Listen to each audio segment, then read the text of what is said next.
Все знают очень хорошо, что творится здесь. Никому нет дела до этого. Начнем с того. И не в этом году, и не в прошлом. А это вот ощущается 2-3 года. Вот чем дальше, тем хуже. Писали письма же. И при мэрии, и... Ну, куда надо, куда еще писать? А доходят эти письма до них.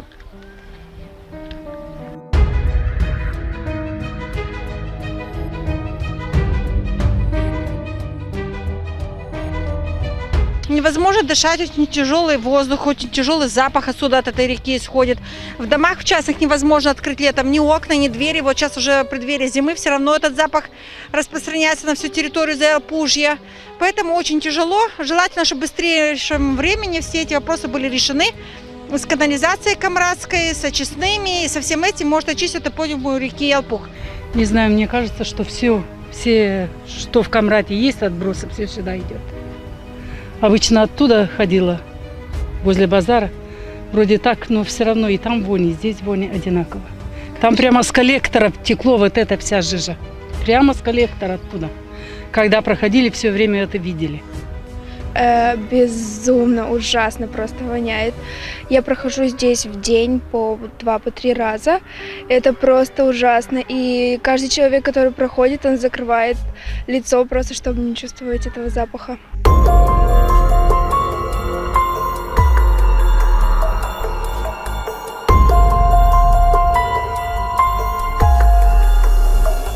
И вот смотрите, обращайте внимание, там эта пена, вот это вот кирпик ниже.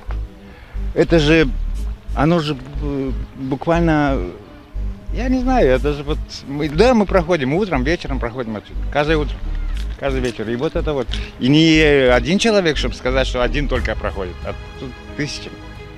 Часто вот в ОРЗ или разные вот эти, особенно весной и осенью, это очень ощутимо. Зимой, может, немножко замерзает все кругом, а сейчас... Особенно, когда вот это место проходить, это ужас. И это же все-таки как-то испаряется. Эти газы, по крайней мере, я знаю, что метан. Взорвемся.